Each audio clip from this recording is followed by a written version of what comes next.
So good evening, everyone, and welcome. My name is Natalie Walker. I'm the manager of college operations at the Classic Learning Test. I'm so glad you found your way here, whether you're here with us this evening or found the recording. You're in for a treat, a lecture about Jane Austen, specifically her first novel, Sense and Sensibility. After the lecture, there will be a question period. We want to read your questions and get the chance to engage with them, so please use the chat freely. We'll also hear questions from a CLT student who's a regular panelist on this seminar series, I'm happy to say, Makaya. It's always a pleasure. And our lecturer this evening is none other than Sheikh Hamza Yusuf, co-founder and president of Zaytuna College in Berkeley, California. Thank you for being here, for your time. I won't take any more of it for introductions because I've been looking so forward to your lecture. We would love for you, though, to say maybe a few words about the program at Zaytuna before you start, and the All screen. right. Thank you. Bismillah. First of all, just a big supporter of the CLT and really happy to be on here again. We had a previous engagement that was really wonderful. So appreciate that. Zaytuna College is a great books type of college. Although it does, unlike St. John's, I think there's also a very strong didactic component, especially in the first 2 years, in exposing students to what was classically known as the trivium and the quadrivium. So giving them the tools of knowledge, which previously were largely gained in grammar and high school before people went to university. But unfortunately, like many things in the modern world, we're behind the past, ironically. So the lecture, I have some slides, but what I want to do hopefully is just give you a little bit of a background about the historical time period and what was prior to it, and then what Jane Austen is doing. I think, and I came to my own conclusions about it, but on visiting her house in southern England several summers ago, I stumbled upon a book by a very interesting Anglican writer, Michael Giffen, that kind of confirmed what my own experience in reading her, and really enhanced my understanding, because he was much more rooted in Anglican theology. He is an Anglican priest, I think. So so I'll just start with the presentation, and then hopefully open up for some questions. Yeah, so now do I click? Yeah, there. So I'm titling this here, The Economy of Salvation in Jane Austen's Sense and Sensibility. And I think that you can, all of her novels, the 6 novels, if you don't include her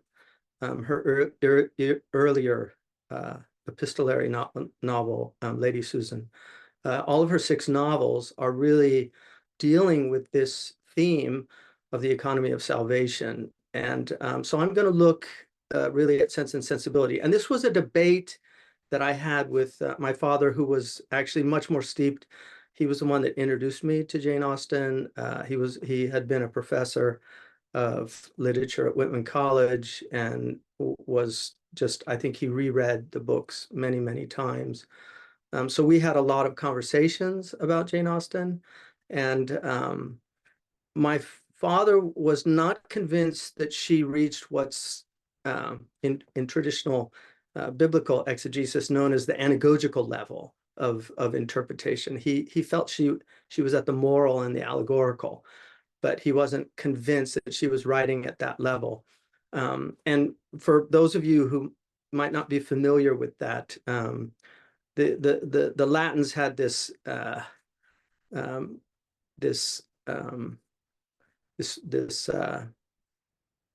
approach. The scholastics, the Latin scholastics, had an approach to the Bible, of this idea of the literal, the allegorical, the moral, and the anagogical. And Dante, in a letter, mentions that he wrote the Divine Comedy with that same understanding. So it's also going to be applied to great literature, because great literature, as Mark Van Doren said, always has to deal with God in the West, in any place. If it doesn't deal with God, that he doesn't feel reaches the level of greatness. So I think one of the really interesting aspects of reading Jane Austen is that she can be read sheerly for a pastime of real delight and enjoyment for somebody who has a relative level of literacy. So, yeah. So just a little bit of historical background. First of all, she had juvenilia, which is her early writings when she was very young. She was writing in her early teens. Her mother was Cassandra Lay Austen, was from an aristocratic family. She was a very witty lady. She has some really witty poems that we still have. And I think Jane probably grew up around a great deal of wit. Her brother, she had several brothers. Her father was he was a clergyman, a graduate of Oxford. One of her brothers also went to Oxford, had a good library, was homeschooled, went for a period of time to private school. One of them was a very negative experience. The other one probably a little better. She got very sick at one point, almost died, was brought home. Her mother was a little worried because she would today be what we called a tomboy. She did a lot of activities with the boys, played baseball and cricket, which would have been unusual at that time for a lot of the girls. And she also enjoyed the company of intelligent people, which unfortunately at that time would have been more on the male side just because of the education gap that was very often wanting. And that's why she often shows this kind of vacuous conversation in her novels that drives the heroine crazy. But if you look at the prior period, England had gone through an immense amount of turmoil. You had the Three Kingdom Wars. You had these English civil wars, the 30 Years' War prior to that. Cromwell comes in and basically a king is beheaded.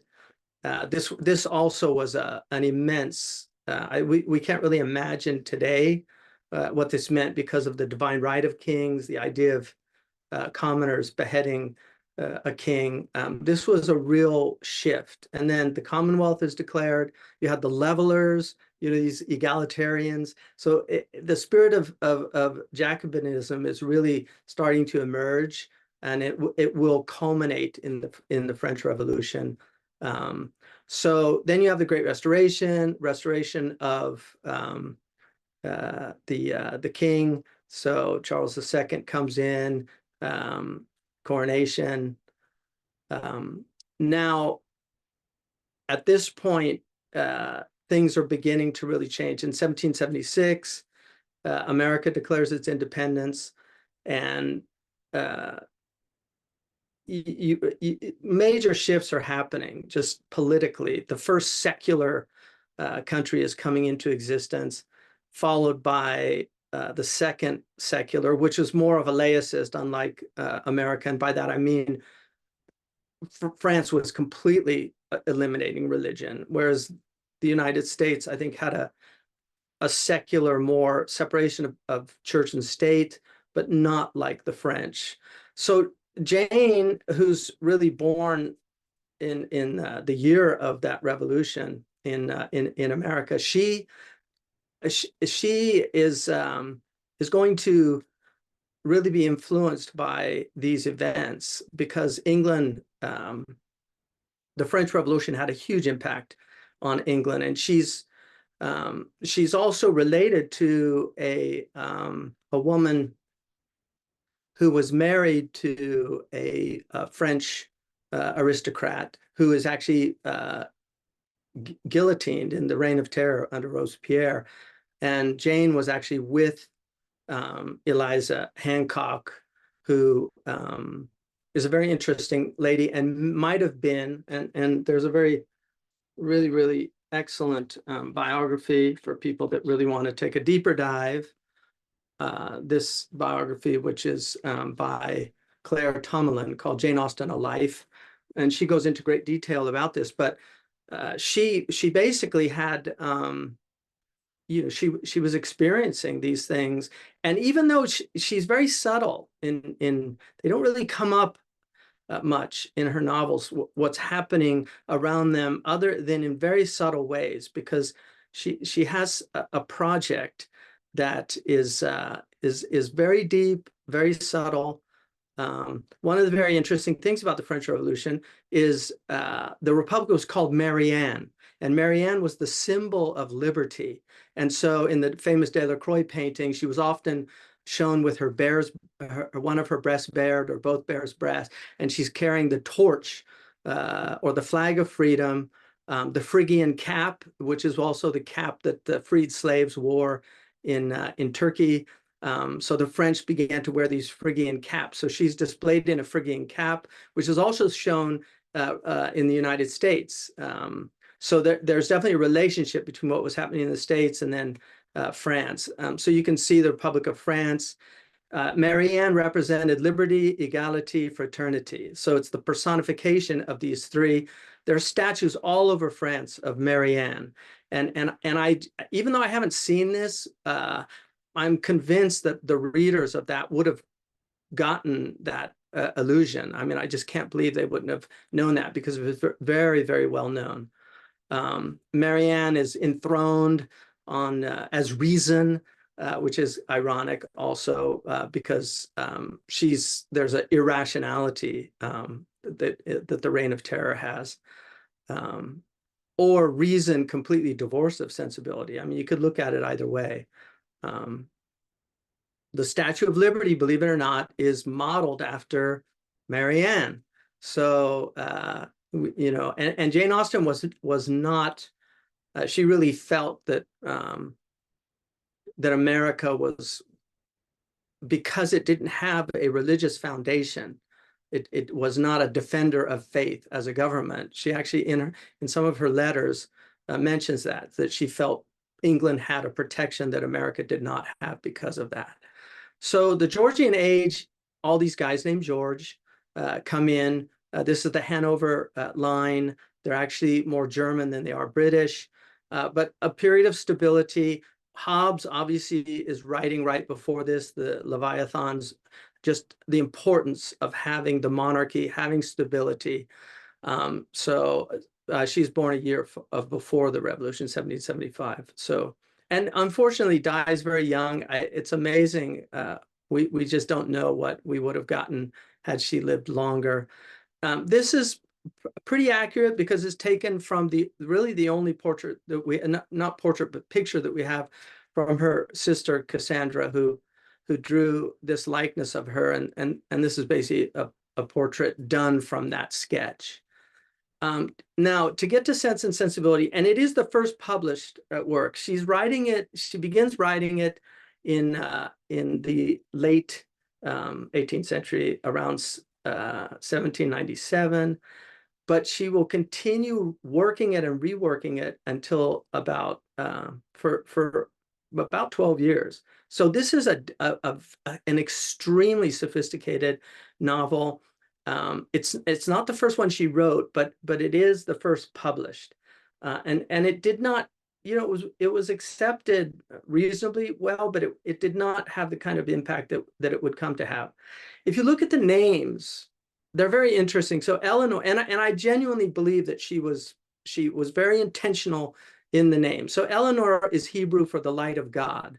El, which is where Allah comes from. Nur is also Arabic for light. So Eleanor is God's light. And then Marianne, I genuinely believe that it's probably from the fact that Marianne was the personification of this Dionysian liberty that was unleashed in France. Edward Ferrars, very interesting, is fortune god, the Id in Old English is fortune. Ward is like the ward, a guardian. And then Brandon is Welsh for prince. And then Lucy Steele, I don't know, I might be pushing this one. But Steele, I think, is definitely there, because she's one of her great villains, really. So here's something that would have been very familiar to Jane Austen, the idea of the cardinal virtues. So you have prudence, courage, temperance, and then when the three are harmonized, you get balance or justice. So if you look at from this perspective, Eleanor in Sense and Sensibility personifies wisdom and temperance and courage in a proper balance. So she really is the most balanced. I mean, there is an argument from some critics that she too has to become have more balance in her sensibility. But when she's introduced in the novel, she's introduced as a woman with great feeling, but she was able to temper that feeling. So I don't think she was wanting in sensibility. She really is a deeply balanced person, and she personifies these virtues. The irascible soul, which is the thumos in Greek. This is where where anger comes from, I think, is in Mrs. John Dashwood, because she's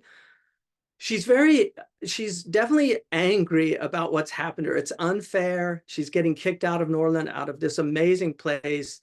The uncle betrays them by not leaving any inheritance. The father gets a promise from this horrible brother, who reneges and just justifies in his mind something. So she's upset about it, and you can see the kind of underlying anger. I mean, she has great decorum, but you can see that she's there's an underlying resentment there.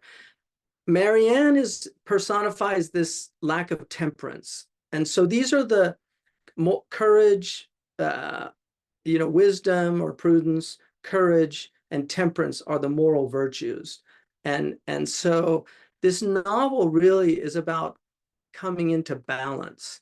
So in terms of the social order or the economies, and I'm using this is Michael Giffen's economy of salvation, which comes out of Catholicism and then high Anglican tradition, this idea of the vicegerent. So this is a very famous quote used by conservatives, taken from the Edmund Burke, who Jane Austen was very familiar with. She had, because Eliza probably, and it's almost certain, her cousin had an illegitimate child with Warren Hastings, who was the head of the East Indian Company, and Edmund Burke was basically trying to get him prosecuted. But Edmund Burke is called the father of conservatism, not in a kind of Republican American sense, but a deep progressive conservatism, because he was in many ways a progressive, and the liberals at the time supported him in several things. He wasn't, an outright Tory in that way. He fought for the rights of the Irish. He fought for the rights of the Indians. He wanted to be known for that. But he says to be attached to the subdivision, to love the little platoon we belong to in society, is the first principle, the germ, as it were, of public affections. It is the first link in the series by which we proceed towards a love to our country and to mankind.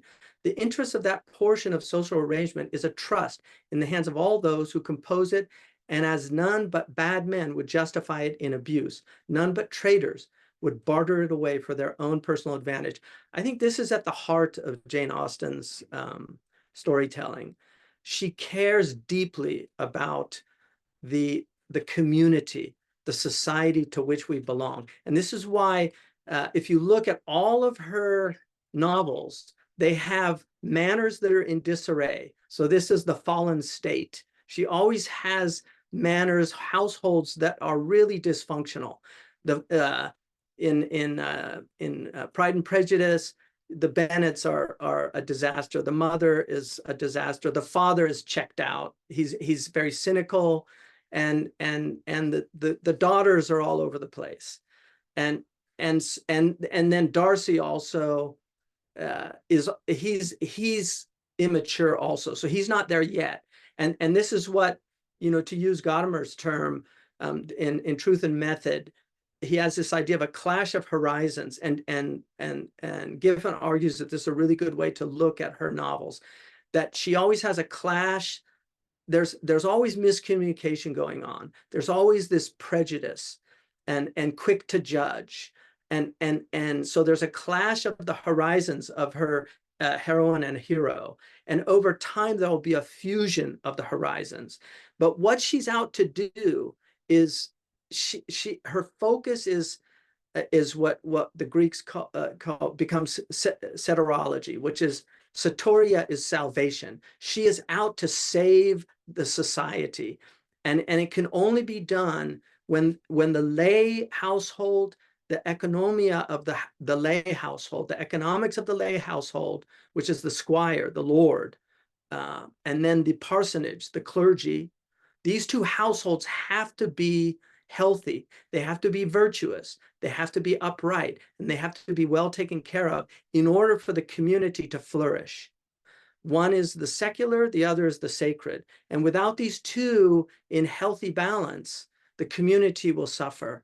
And so the manor, this is the English manor. You have the squire, and this is like Colonel Brandon and his manor. And then you had, they were responsible for the community, so they took care of them. And if there was neglect, if there was not an economy of salvation, of worldly and otherworldly, worldly through a well-managed manor, and otherworldly through a well-managed parsonage, then the community would flounder and suffer and break down. And this is why in her novels you see them going out to the disadvantaged. You see in Emma, Miss Bates, who is clearly a disadvantaged woman who is a spinster, which in that society was a difficult thing to be. And you can see how Mr. Knightley really is helping Emma to grow into an awareness, because she has to mature to be able to come into the manor and be the lady of the manor, and be the one that can restore what has broken down. So Sense and Sensibility is really about logic and emotion. So this is something from one of my teachers, Dr. Cleary, who says thinking and feeling are two fundamental capacities that are constantly brought into play during the process of learning, whether through formal methods or through absorption and digestion of the impacts of everyday life. And so it's very important that experience is very important to Jane Austen's novels. There's book knowledge, but then there's the knowledge of being in the world and experiencing things, ups and downs, and how you respond to those is at the heart of what she's getting at. Thinking and feeling not only interact with the inner senses and outer environment, they also interact with each other. So in the very human being, they're interacting. One's overriding the other, or they're working in harmony when feeling's appropriate. When logic is appropriate, sense and sensibility in balance. This produces a complex of relationships that can be employed beneficially for educational purposes, but can also be used in a sinister manner for purposes of mind control. So for instance, you can see in the great villain of Sense and Sensibility, John Willoughby, and just look at his name, Willoughby. It flows off the tongue. It's very glib. He's a glib and facile. He's very clever, but he's obviously completely had sinister intentions with this poor ward, Eliza, who he debauches and leaves with child. So the feelings can be preyed upon. How do we reprocess emotion? So the dangers inherent in arbitrary association of emotion and logic, dangers such as unconscious vulnerability to the mechanism of excitation and arrest. Okay, so this is very important because vulnerability is a very important idea in the novels of Jane Austen. People are vulnerable, and the abuse of that vulnerability is one of her great sins. And one of the interesting things, because the feminists have tried to to really take Jane Austen and make her one of their own. But it's so unfair because Jane Austen is so balanced in her recognition of the frailties of men as well as women. There are really sinister women in the novels of Jane Austen that have utter control over the men. And the best example of that in Sense and Sensibility is poor Edward Ferrars, whose livelihood is in the hands of a very, very gross materialistic woman, his mother. And also Fanny, who completely runs rings around, Dashwood, who ends up reneging. So she really recognizes, and in some ways I think is more sympathetic to Adam perhaps than Eve herself. I think that could definitely be argued. Feminism is a troubling word because it means so many things to so many people. She's definitely wants to see women educated. She wants to see women advantaged. She wants to see women as intellectual beings as well as mothers and physical beings. So I think that's very important. But this idea, there's this argument that, oh, she read Wollstonecraft's, Mary Wollstonecraft's on the vindication of the rights of women, which was preceded by Wollstonecraft's refutation of Edmund Burke's on the vindication of the rights of men. Wollstonecraft was the complete opposite of somebody like Jane Austen. And Wollstonecraft argued, I think, well for women's education, but she also argued for the destruction of the church. She argued for a complete reworking of English society. Jane Austen is working to restore the best of English society, which is why she is a true conservative in the sense of conserving the best of the past. But she's also progressive in the idea of wanting to change what's wrong with the present. So in reprocessing of emotion, two classic models of emotional reprocessing illustrate how differences in individual intellectual development are related to differences in emotional development. And this book is really about emotional development. The first model represents emotional logic. So we have sorrow, self-pity, anger, blame, rationalization. This is Marianne. This is her, everything is, she's constantly wallowing in her self-pity. She gets angry. She's abusive to these people that have been remarkably kind to them, Mrs. Jennings and the Middletons. I mean, they're not sympathetic characters in that they're not refined people, but they're good people. They're people, with a real goodness in them. And she comes to recognize that, but initially she's just pitying herself and blaming everybody but herself. On the other hand, you have the reprocessing of emotion. This is logical emotion. And this is Marianne. It's sorrow, detachment, reflection. And reflection is very important to Jane Austen. And then from that comes compassion. So these are two different ways of thinking and feeling working. One is emotional logic. The other is logical emotion. So Marianne is working with emotional logic. And Eleanor, who is really about the light of God, this reason, the gift of God, of reason. So the project of anger and blame based on self-pity makes the individual susceptible to divisive and defensive sentiments. The development of reflection and compassion enable the individual to exercise autonomy in the association of feeling and reason. So they're not ruled by these two things, because reason without feeling is also a danger. Reason without feeling leads to concentration camps.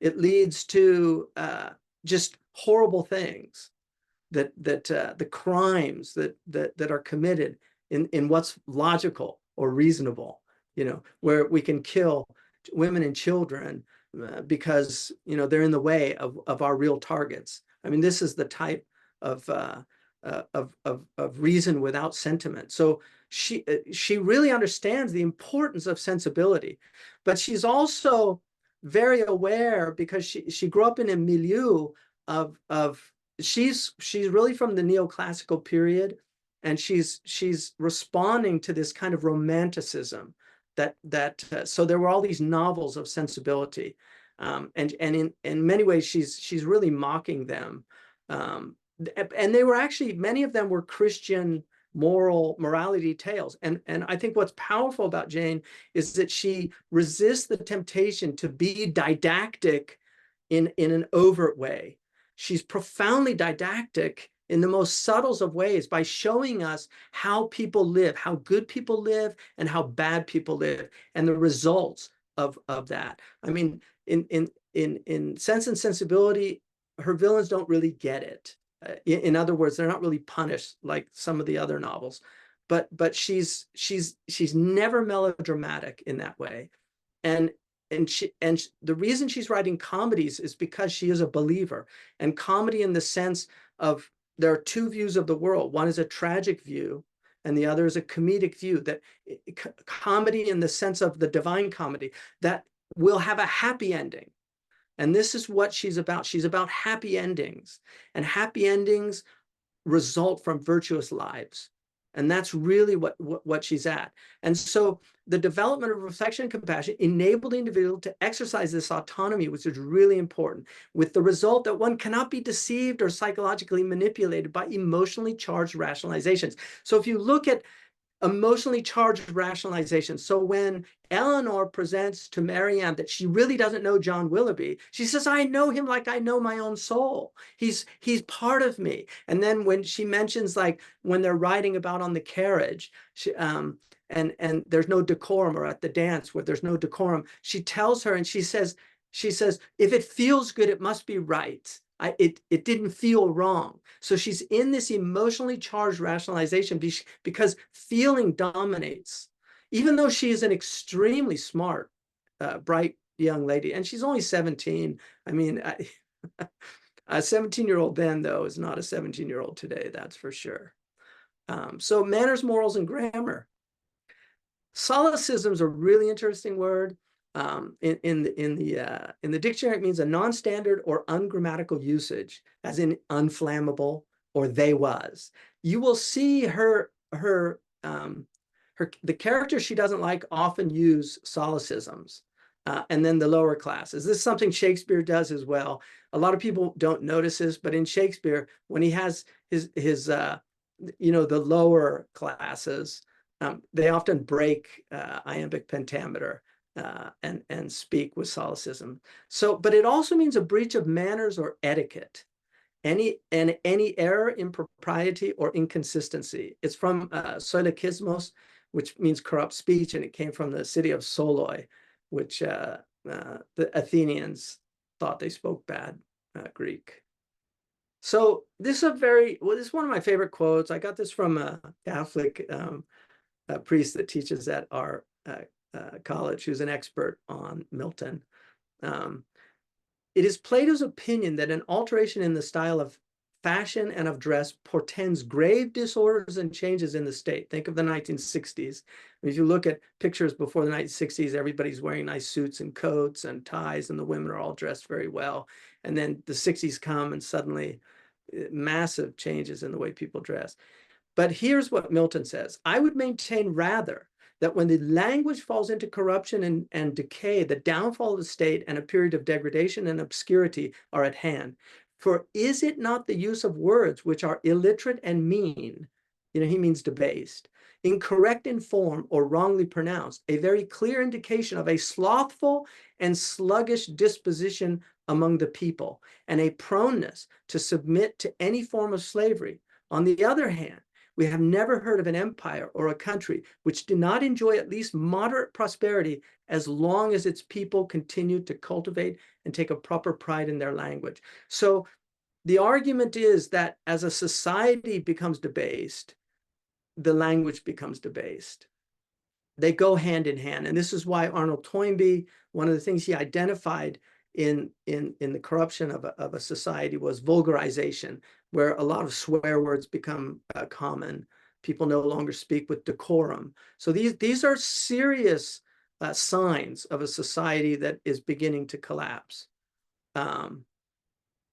one of the things that Tony Tanner, who's writes about Jane Austen, he says it was not a matter of decorum for its own sake in Jane Austen's novels. Good manners and morals were seen as essential to the preservation of order in society. They alone could or should do what excessive laws and often recalcitrant militia and the absence of any properly organized police force were, it was felt unable to do. In other words, police can't do everything. We're seeing it now with the breakdown of social order in our societies. I mean, the police they're there, hopefully, best case scenario, to mitigate a very small segment of society. But when the society begins to break down at large, the police become inept. They can't do it anymore. So here, it was as if the security and stability of the nation depended on good manners. So good manners and decorum for Jane Austen are the hallmarks of a society that's going to have social cohesion. To put it bluntly, good manners were no longer regarded merely as seemly adjunct to the lifestyle of the upper classes. They became England's answer to the French Revolution. Whereas in the earlier part of the 18th century, the ruling class had often been associated with libertinism, being profligate, moral laxity, and varying degrees of coarseness and boorishness. It was now felt that only by reforming their principles and conduct, they could preserve their position, their property, and secure the peace of the country as a whole. Jane Austen's profound concern with good manners was thus not simply a reflection of a cloistered gentility. It was a form of politics and involvement with a widespread attempt to save the nation by correcting, monitoring, and elevating its morals. So if you look at, and these are very subtle things in her works. If you look at the Persuasion, which is my favorite of her novels, Persuasion begins, she's talking about the Elliots, and there's a little statement about the baronet, which is the least of the aristocracy, which is what her father was, Anne's father. But it mentions that his son was born stillborn. And what day was he born on? This is very subtle. On November 5th, 1789. So 1789 is the French Revolution. November 5th is Guy Fawkes Day, which was an attempt to destroy the English Parliament. So she is really talking about saving England. This is Jane Austen's project.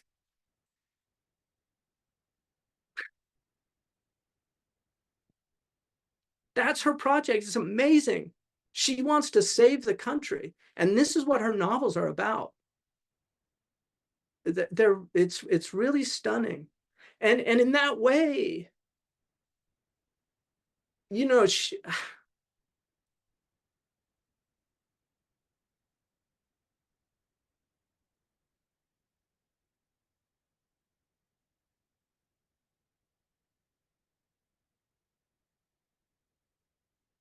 so this is from our tradition. This is one of my teachers.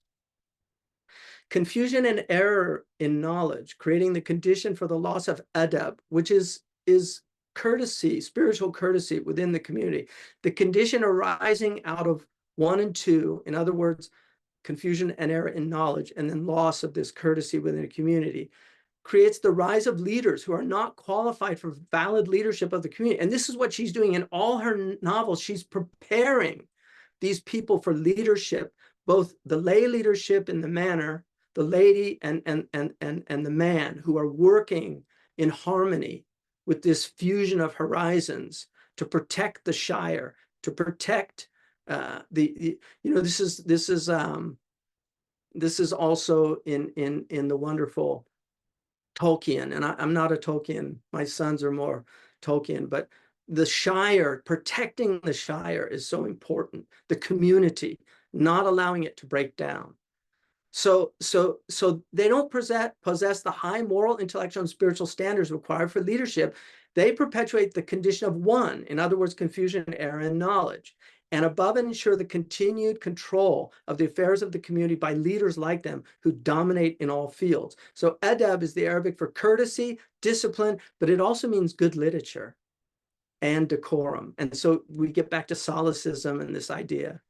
So the idea that Jane Austen is not a religious writer is absurd. She was surrounded by religion, but like somebody like, for instance, the Avett brothers, who, if one looks at their lyrics, would not necessarily come to the conclusion that they were Christian writers or spiritual writers, but they're deeply dyed in a spirituality from, and their grandfather was one of the most famous preachers in the Carolinas. So I think people will miss this if they don't see the importance and centrality of religion to Jane Austen in her life. She was devoted to the church. She did not like evangelicals. She liked the high Anglican tradition, which was called the Via Media, the middle way. It was a balanced religion. It didn't have the kind of fanaticism. She definitely mocks the unhealthy clergyman, but Edward is going to make an excellent clergyman because he's a virtuous human being, and he follows his duty. And if you look at the characters in her, Willoughby, who, is this really, he's a rake and he's terrible, and he's so full of self-pity when he comes at the end to kind of confess and really wants her pity. That's all he wants. Oh, I'm the victim. And this is this is the age of sensibility. We've lost sense. The Eleanors of the world have really been set aside. The Mariannes of the world and the Willoughbys of the world, it's their time. It's the age of feeling. And it's a Jacobin spirit. It was something I think Jane Austen was really fighting against in her writing. And I think very consciously. I mean, I genuinely believe that. I think she's a much more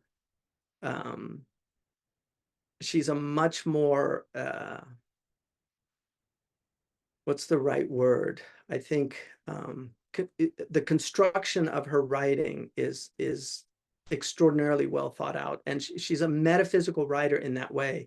And postmodern people will miss it because they don't have access to metaphysics anymore. They're in the hermeneutics of suspicion. Everything has to be just turned upside down. So I'll just end this before we open the questions. This is, she wrote 3 very beautiful prayers, but this is one of them. This is actually a picture of her that her sister, Cassie, drew.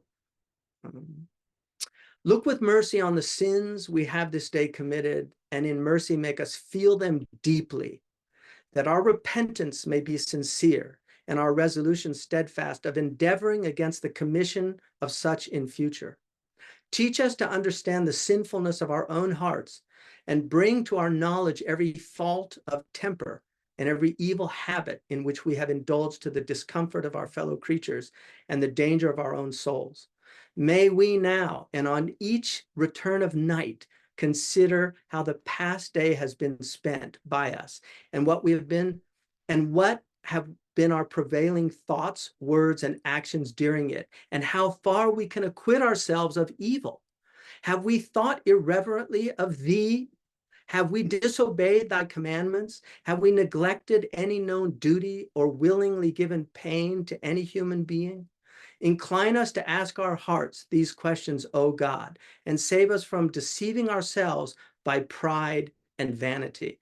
Give us a thankful sense of blessing in which we live, of the many comforts of our lot, that we may not deserve to lose them by discontent or indifference. And this, and I'll end with this, and then this is at the end of towards the end, when Marianne, she's had this amazing transformation and epiphany, and she went through the terrible sickness, and then they're out walking, and Marianne's thinking about how to tell her, the fact that about Willoughby, and she says. She walks where she fell. And again, the fall is very important in her, because Jane Austen understands the fallen state of our being. There, exactly there, pointing with one hand, on that projecting mound, there I fell, and there I first saw Willoughby. Her voice sank with the word, and presently reviving, she added, I am thankful to find that I could look with so little pain on the spot. Shall we ever talk on that subject, Eleanor? Hesitatingly, it was said, or will we be wrong? I can talk of it now, I hope, as I ought to do. Eleanor tenderly invited her to be open. As for regret, said Marianne, I have done with that as far as he is concerned. I do not mean to talk to you of what my feelings have been for him and what they are now. At present, if I could be satisfied on one point, if I could be allowed to think that he was not always acting a part, not always deceiving me, but above all, if I could be assured that he never was so very wicked as my fears have sometimes fancied him since the story of that unfortunate girl. She stopped. Eleanor joyfully treasured her words as she answered, if you could be assured of that, you think you should be easy? Yes. My peace of mind is doubly involved in it. And for not only is it horrible to suspect a person who has been what he has been to me of such designs, but what must it make me appear to myself? What in a situation like mine, but a most shamefully unguarded affection could expose me to? In other words, feeling that prevented her reason to see what was really happening. How then, asked her sister, would you account for his behavior? She says, I would suppose him, oh, how gladly would I suppose him, only fickle, very fickle.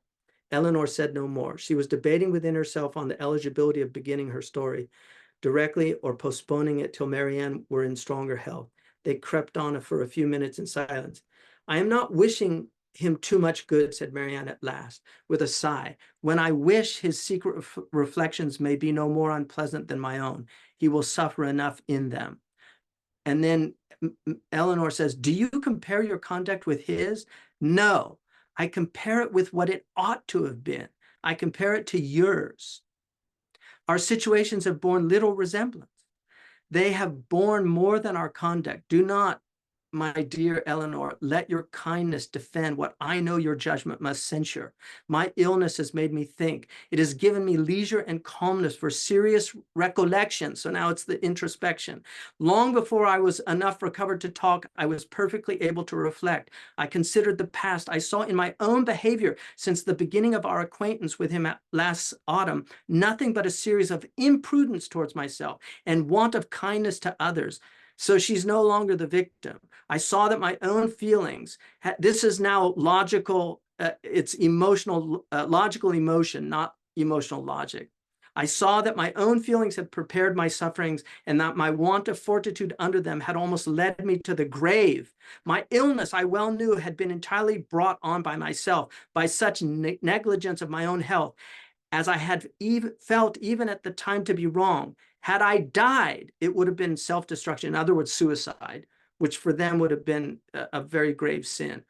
I did not know my danger till the danger was removed, but with such feelings as these recollections gave me, I wonder at my recovery, wonder that the very eagerness of my desire to live, to have time for atonement to my God and to you all, did not kill me at once. So that's the alignment, to be aligned with God vertically and with our fellow human beings horizontally. And that's where she's at. She's ready to become the lady of the manor.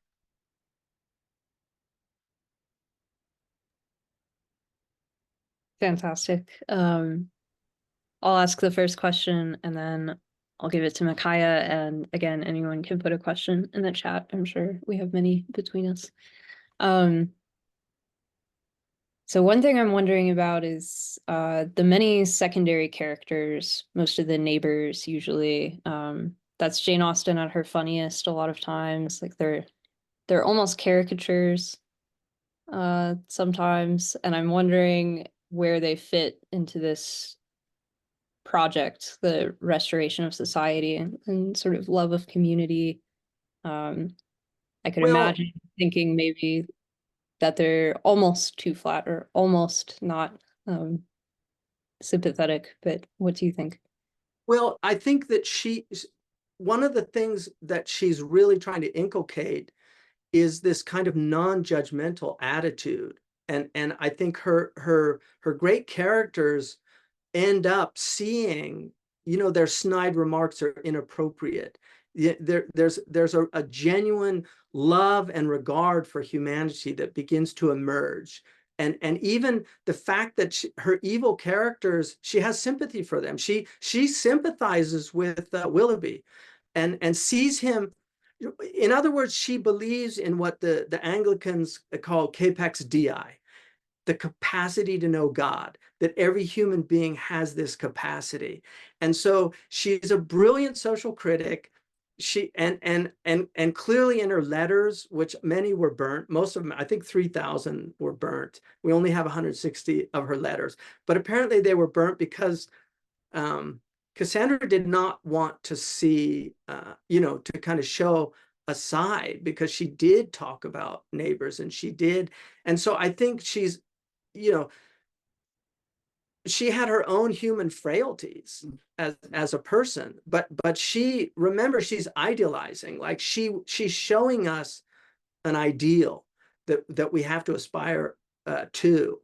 And I think that's where she's going with it. But I think she definitely sees that there has to be healthy secular virtuous governance and healthy sacred virtuous governance. And when those are imbalanced, everybody else is going to flounder. And when they're well, other people will get well also.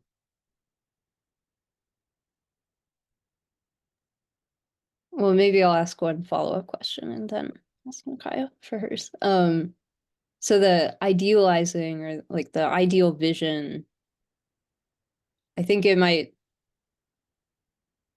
take a really close reading to finish one of her books and really have that ideal vision in mind, given that we see the conflict, we see it resolved, we see a marriage, but maybe it's hard to imagine What happens their after lives as a married couple and their kind of fulfilling communal because life. I read it at an anagogical level, and I think what she's talking about is the afterlife. That it's really she has a vision of soteria, of salvation, and that's why she stops there. We're not going to find out what happens because this is a comedy. And I think she's writing at that level. I genuinely believe that, and my father did not, but I really believe that. And there are other readers of Jane Austen much better than I, and much more steeped in her than I am.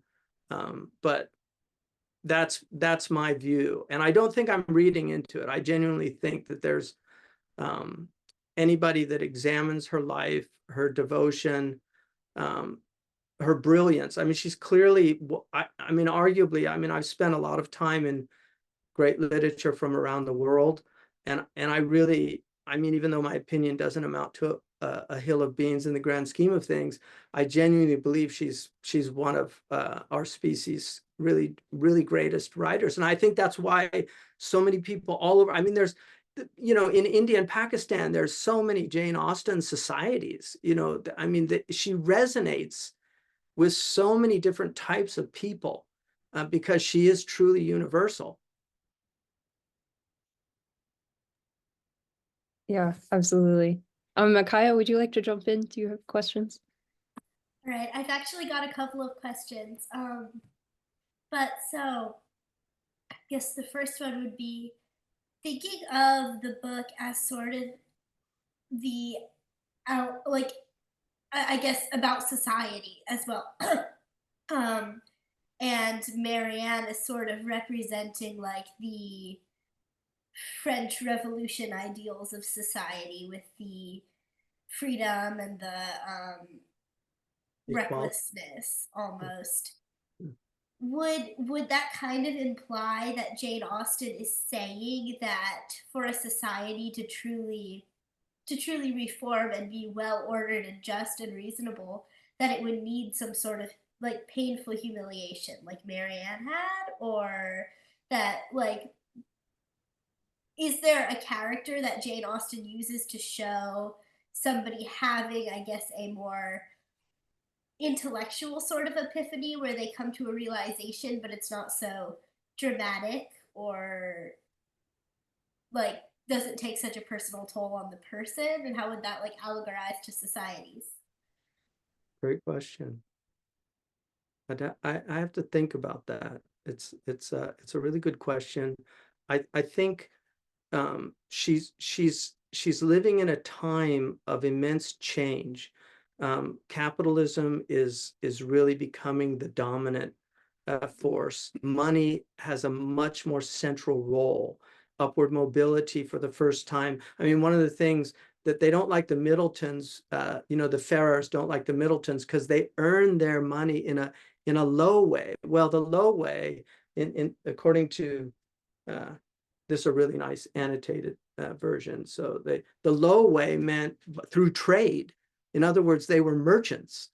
So this was not the way aristocrats or squires or high gentry earned their livelihoods.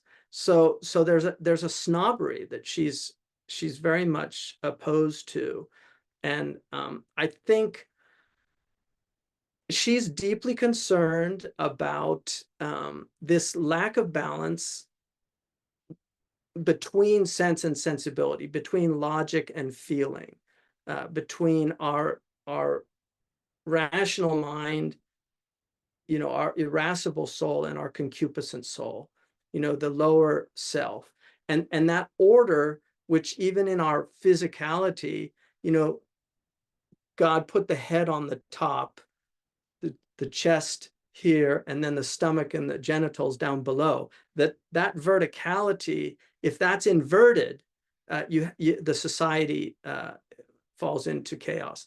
And one of the things about, which is very important to her, is the protection of women, and the fact that women can easily be seduced if they're not careful by men who have bad intentions. And that's why Colonel Brandon, he's the princely character. He only has good intentions for her. And he loves the sensibility, but he knows it needs to be protected. And he is that protector. So I think that's really important to her. But the other thing which is important to remember is the French Revolution caused a great trauma in England. They were very worried about that coming over to England, and they had their dissenters.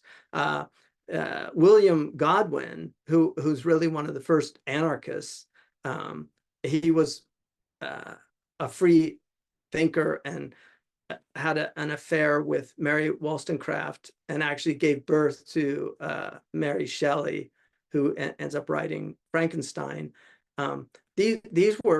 There were these people. So today, Marianne would probably have purple hair, have a lot of tattoos, and maybe even be a non-binary or something.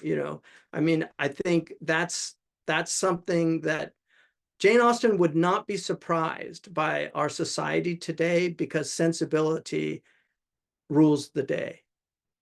Sense no longer rules, and sense without sensibility is a disaster also. So she wants a balance. She wants a balance between these two, and they're very important to be maintained in a proper balance. And then she also understands the complementary nature of the male and the female, that one cannot rule over the other, that they have to work together for the greater good. And there's a lot of sacrifice in her novels. I mean, Marianne is amazing, that what Eleanor, just sacrificing for the family. They're completely distraught, and she's holding them together. We can get through this. And you see that in several of her characters. I think that leads to the other question I had, which would be: is there a Jane Austen character who you could just think of off the top of your head who would portray that sense without the appropriate sensibility? Because obviously that's not Eleanor, because she has a balance. Absolutely. I think Lucy Steele right away. I mean, Lucy Steele is Steele. She's so cruel to Eleanor. I mean, she is like a little demon. You know, she takes her into confidence because she knows that Edward really liked her. And so she takes her into confidence, swears her to secrecy, and then constantly is just rubbing her nose in it. So she's sense without sensibility, very much so. Also, Fanny Ferrers is sense without sensibility. All she thinks about is her family. You know, the fortune should go to her children. Why give it to them, even though they're extremely wealthy? You know, she's even resentful that they take their own property from Norland. I mean, it's just amazing. Like, she's upset that Mrs. Dashwood is taking things that were wedding gifts and things. Like, it's just unbelievable. So yeah, I think she's definitely, these characters are very steely. Yeah, Lucy Steele is sort of like a Hawthorne character almost. Yeah, she's one of her one of her arch villains. I mean, she has several, but she's definitely up there. Well, we also no, go ahead. notice the Steele sisters, the solecisms, also their language. Yeah.